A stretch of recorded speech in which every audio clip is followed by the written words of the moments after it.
आऊज़ बिल्लाहि मिनश्शैतानिर्रजीम बिस्मिल्लाहिर्रहमानिर्रहीम। शुरू अल्लाह के नाम से जो बड़ा मेहरबान और नहायत रहम वाला है। उम्मीद आप लोग खैरियत से होंगे और इस वीडियो में इंजीनियर फैसल आपसे मुखातिब है। आप देख रहे हैं पाकिस्तान का सबसे बड़ा channel chemical engineering edge tech, जो कि केमिकल इंजीनियर्स और डीए केमिकल के स्टूडेंट्स के लिए तैयार किया गया है।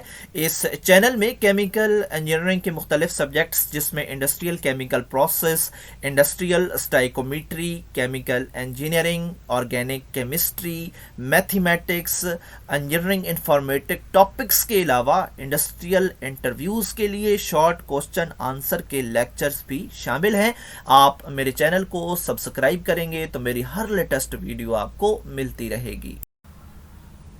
हमारी आज की वीडियो का टॉपिक है डीए फर्स्ट ईयर की मैथमेटिक्स, एक्सरसाइज 2.2 है, क्वेश्चन नंबर 6 है और यहाँ पे हमें कहा जा रहा है if 5, 8 are 2 arithmetic means between A and B, find A and B. तो ये जो दो अरिथमेटिक मीन्स हैं 5 और 8, इनको वो कह रहा है कि आप ए और बी के अंदर इंसर्ट करो और फिर ए और बी की वैल्यूज़ भी हासिल करो। तो जो पहले हम इस एक्सरसाइज के सवाल कर रहे हैं ये उनसे थोड़ा उलट है। पहला जो हम सवाल करते थे वो हमें इस तरह के डिजिट्स दिए होते थे और हम इनके अंदर वैल्यूज़ को A1 A2 को इंसर्ट करके उनकी वैल्यूज़ हासिल करते थे, लेकिन यहाँ पे हमें ए और बी स्टार्ट में और लास्ट पे दे दिए गए हैं और डिजिट्स को दरमियान में रख दिया गया है।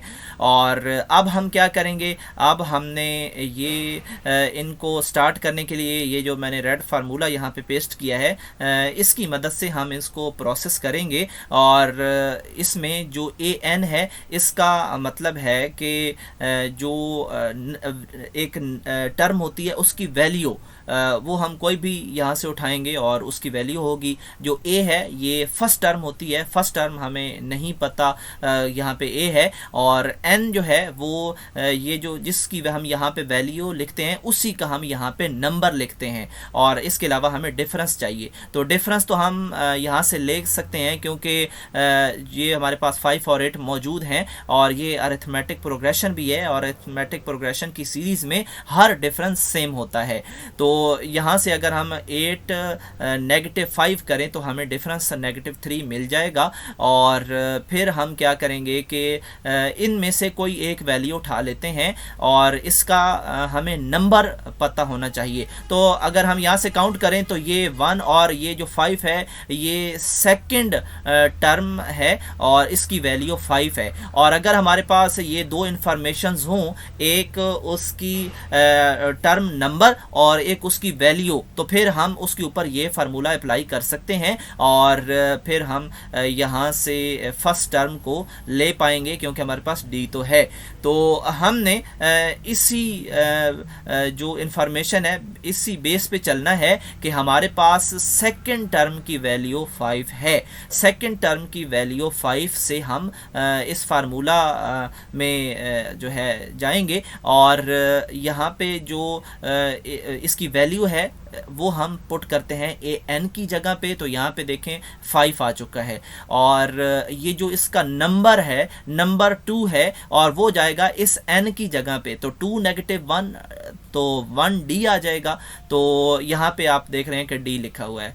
अब हमारे पास यहाँ पे ये जो ए है ये फर्स्ट टर्म होती है, फर्स्ट टर्म हमारे पास नहीं है, अननोन है, इसको हमने अभी मालूम करना है तो हम इसको A1 लिख देते हैं क्योंकि ये फर्स्ट टर्म है। और जो कांस्टेंट है उनको एक तरफ भेज देते हैं और एक तरफ भेजने से इस तरह में A1 मालूम हो जाएगी और वो है 2। तो हमने ए और बी की वैल्यूज फाइंड करनी थी, तो हमारे पास जो फर्स्ट टर्म है वो तो आ चुकी है, वो है 2। अब हमने A4 की तरफ जाना है यानी लास्ट टर्म में, तो हमें इसमें डिफरेंस ऐड करने पड़ेंगे। और अगर हमने अगली जो वैल्यूज़ हैं वो लेनी हो तो फिर हम क्या करते हैं कि फर्स्ट टर्म के अंदर डिफरेंस ऐड करते जाते हैं।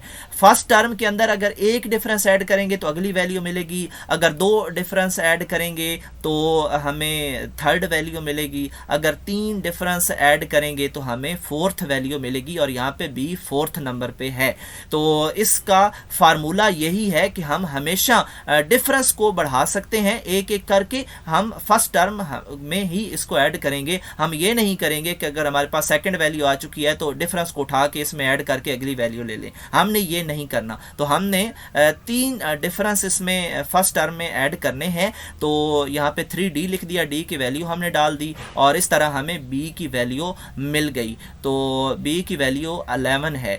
तो हमने यहाँ पे a की वैल्यू भी हासिल कर ली, b की भी हासिल कर ली और आपने इस जो b है इसकी तरफ आते हुए ये ख्याल रखना है कि आपने जितनी इससे पहले हमारे पास नंबर ऑफ टर्म्स हैं उनका डिफरेंस इंक्रीज करके यहाँ तक पहुँचना है, ना कि हम 8 में डिफरेंस ऐड करके इसकी वैल्यू को ले लेंगे। तो फर्स्ट टर्म ज़रूरी है और बाकी डिफरेंस जिस नंबर पे होगा